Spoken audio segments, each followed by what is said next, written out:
Welcome back to Building Families in the Faith. I'm Brian Johnson. This is my lovely wife, Rebecca Johnson, and we're excited and happy to be with you one more time. We start off, or we finished up last week talking about respect and the two main areas of the needs of the man and the woman. And today we're going to go into the aspect of not just the respect and love, but some of the emotional or some of the physical needs that each of us need as well. Yes. So, excited about that? Yes.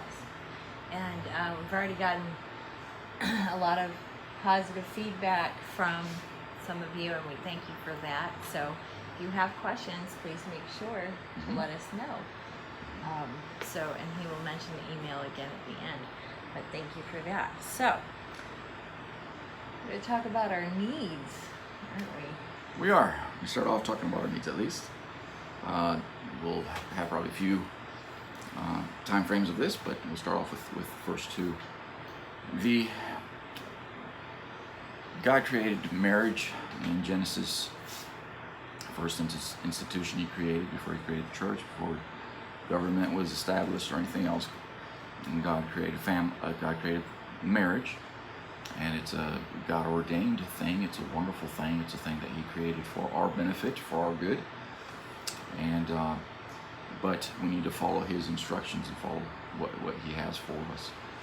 And in Peter we find, for the husband especially, to abide with understanding, to love his wife with understanding, to understand what she needs and all that. We too often are too worried about what our personal needs are, as we have mentioned in the past. Sorry about that.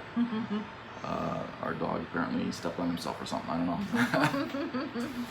But anyhow, we too often are worried about our own needs and our own desires, and we don't remember the importance of our responsibilities.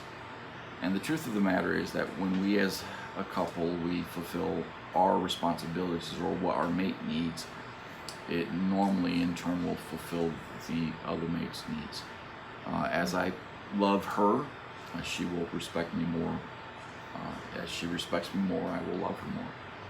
And this first needs that we're going to talk about today is also the same way. The main thing, a big thing that we as men need to learn to show our wives is affection. And too often you hear men say, "Oh, I'm not that way," or yeah, none of us are perfect. Grow up, man up, and become what your wife needs. And the big need of hers is affection. That is so true. And affection comes in a lot of forms. Now, I understand we talked about love and respect last time. We talked about specifically how to respect, because that's not being taught anywhere anymore. I don't even know churches that are teaching this. But affection, okay, let me give you some scenarios from a woman's perspective when affection is not particularly enjoyed and usually given. She is in the middle of washing dishes. She has something to do, and you come up behind, and all of a sudden you want to hug. And I'm going to be frank, really inside she's screaming. Inside she's going, "Seriously? Right now? Oh my gosh." Part of affection is learning when to give it. And it would be far more a sign of affection, and this is going to sound weird. Don't touch her right then. She's soapy, her hands are in the water, the kids are over there goofing off. Bring the dishes. Or put some away. There's a thought. And you know what? That's far more a sign of affection at that moment than turn around and give me a hug right now because I'm deciding to show you affection. We often give affection. We get affection from our husbands, but it's the very wrongest moment. And instead of producing a very happy feeling, really you're making your wife extremely irritated and testy, and you're not going to get what you want, which, ladies, this, and we're going to talk about this a little. I'm just going to say it. It's sex. As Christians, we're terrified of this word. And people won't say it. We're like the intimate life, the moment between it. Oh, for heaven's sake. Sex. It's called sex. Get over it. So just know that we will get over it here, and we're going to talk about it. And we women need it as much as men, but we're going to talk about how men perceive it and how women are perceiving it a little bit here. But I will say affection isn't just kissing and making out. Affection to a woman can be a lot of different things. And if you walk up in the middle of her, she is cooking, she's hot, there's stuff coming out of the oven, and all of a sudden you decide this is the moment, you're going to come give her a hug, she isn't going to appreciate it, and quite frankly, you could get burned or very, very wet. So be aware of this. The same way you don't, you sports fanatics don't want her coming and interrupting your game. When she's busy with something, it's not the appropriate time to demonstrate certain things. We should all be very conscious of our mate and of their desires, of their likes, and of when they like. Affection is appropriate and it's good, it's wonderful, but like she said, there's also appropriate times. Just like the man, you want your wife to kiss you, obviously, but there are times that you prefer it than others. If you're in the middle of your game and it's a close game and it's the high points of the game, it's not when you want her to come and block your view and give you plant a kiss on you. So be aware of time frames as well. Yes, absolutely. So we do know that God created sex within the bounds of marriage. Unfortunately today, And only within the bounds of marriage. yes, that's been completely shanghaied by the world. Once you're outside of the bounds of marriage, you are not in God's plan, and you will have consequences. I don't care. You will have a consequence. Even if, and if there's young people listening and you're not married yet, and you say, well, I'm going to marry this person, so what's the problem? Big problems. Big problems you're going to have. It will come back to bite you. So sex outside of the bounds of marriage, absolutely not acceptable. Within the bounds of marriage, necessary and important. Yes, for both sides. Yes. But the wife will feel more into it, let's say, Yes. if you learn as a man to show affection to her and not when you're wanting it. Show her affections throughout the day. Come and, yes, give her a big old hug. Not when she's doing the dishes, but give her a big old hug. Give her a kiss throughout the day, and not when you're wanting other things from it. We need to stop this mentality of the only time for affection is in foreplay. And there's a place for foreplay and that affection, but we as men need to learn to be affectionate throughout all the time, throughout the day and throughout other times of the day when she needs it. And she needs that affection separate from the intimate life. We men we do want that affection, we enjoy that affection, but we don't need it apart as much as the wife does from the intimate life. And so learn to show her affection without ulterior motives, let's put it that way. That's a very good way to put it. And so affection is one of our greatest needs, and that comes in so many forms. We're talking, flowers, yes. Chocolate, obviously. And I know there's some women out there, I hate chocolate. Well, I'm sorry for you. And that's why you need to learn your mate. And that's why you need to learn your mate and what she appreciates and what she enjoys. Exactly. Or he And well. But there's also, like I said, it is far more, it shows affection far more than men may realize when you help around the house. And I know step in and do things yes. that most men consider a woman's task. Yes, the man is supposed to have certain roles and the wives are supposed to have certain roles. Yes, we as men are the final decision maker, but that does not mean the wife does not help us with decisions.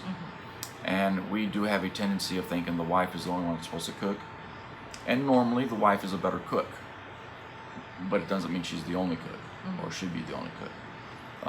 We have the tendencies of thinking, okay, the kitchen life, that's the wife and only her. The man doesn't touch it. The man doesn't help with it. The man doesn't do anything.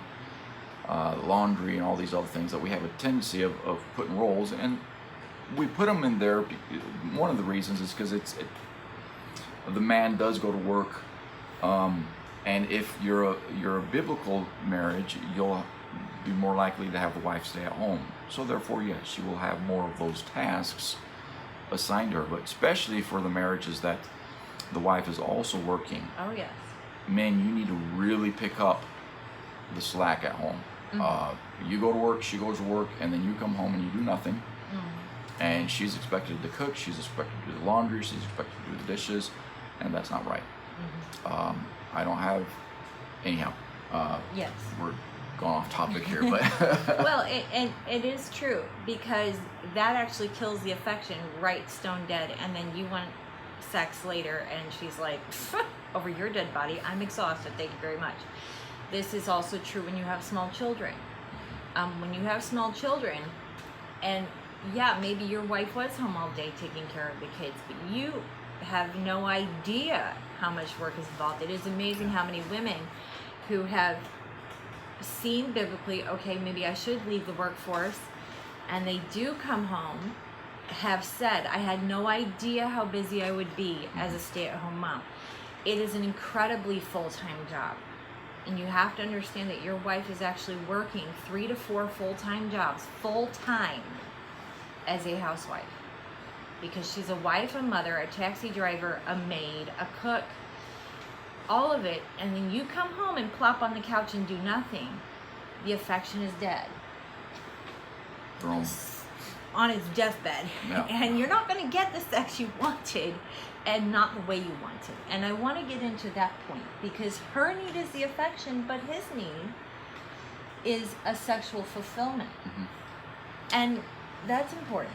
Yes, and we also have to understand that both mates need affection. The wife needs a whole lot more, honestly, than the man does.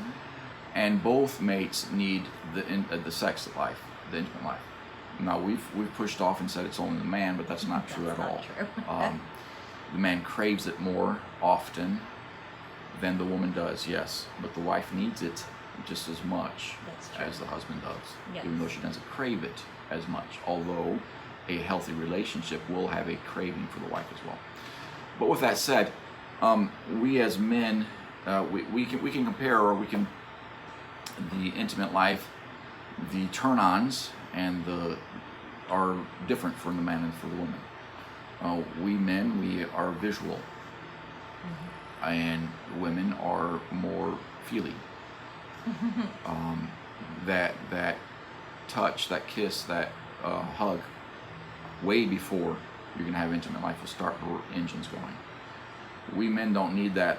We're not a marathon preparation for the intimate life, whereas the woman is a crock-pot mentality, and she will, if you get her started, if you think about her and you show her affection, her mind will start rolling in these things, and when it comes a time for it, she will be more in tune to it. She will enjoy it more, and therefore you will enjoy it a lot more as well.